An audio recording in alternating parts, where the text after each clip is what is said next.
Dhallywood king Shakib খানের তৃতীয় বিয়ের গুঞ্জন এখন পুরো দমে চলছে। দর্শক, সম্প্রতি একটি নতুন খবর ছড়িয়ে পড়েছে, শাকিব খান নাকি মাওলানা আজহারি হুজুরের কাছে গিয়ে তৃতীয় বিয়ে সম্পর্কে পরামর্শ বা ফতোয়া জানতে চেয়েছেন। এই খবর সত্যি না গুজব তা নিয়ে এখনো নিশ্চিত তথ্য নেই, কিন্তু এই গুঞ্জনই এখন সোশ্যাল মিডিয়ায় বিতর্কের ঝড় তুলেছে। দর্শক, শাকিব খান ইতিমধ্যে দুইবার বিয়ে করেছেন। প্রথম অপু বিশ্বাসের সাথে 2008 সালে, তার ছেলে জয়।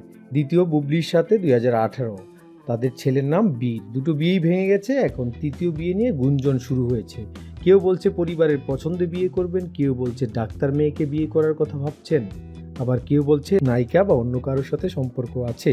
এখন প্রশ্ন উঠেছে, শাকিব কেন আজহারি হুজুরের কাছে গিয়েছেন? তিনি কি জানতে চেয়েছেন যে ইসলামে তৃতীয় বিয়ে করা জায়েজ কিনা, নাকি একাধিক বিয়ে করার শর্ত কি? ইসলামে 4 বিয়ের অনুমতি আছে, কিন্তু শর্ত খুব কঠিন।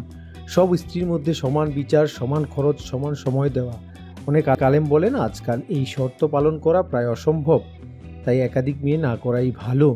দর্শক, এই গুঞ্জন নিয়ে বিতর্ক অনেক। এক পক্ষ বলে শাকিবের ব্যক্তিগত জীবন, তিনি চাইলে বিয়ে করতে পারেন, ইসলাম অনুমতি দেয়। অন্য পক্ষ বলেন 2 বিয়ে ভেঙে দিয়ে তৃতীয় বিয়ে করা ঠিক না। ছেলে জয় আর বীরের প্রতি দায়িত্ব কি হবে? অপু আর বুবলি কি ভাবছেন? তাদের অনুভূতি কি হবে? দর্শক, আবার অনেকে বলছেন শাকিব যদি আজহারি হুজুরের কাছে যান তাহলে হয়তো ধর্মীয়ভাবে সঠিক পথে থাকতে চান। কিন্তু তিনি কি সত্যি গিয়েছেন, নাকি এটা শুধুই গুজব? শাকিব এখনো এই খবরের কোনো জবাব দেননি। দর্শক, এই গুঞ্জন নিয়ে আপনার কি মত? শাকিবের তৃতীয় বিয়ে করা কি উচিত না উচিত নয়? আজহারি হুজুরের কাছে গিয়ে পরামর্শ নেওয়া কি ঠিক হয়েছে কিনা? আপনার মতামত কমেন্ট বক্সে জানান। দর্শক, ভিডিওটি ভালো লাগলে লাইক করুন, আমাদের চ্যানেলটিকে সাবস্ক্রাইব করুন। ধন্যবাদ।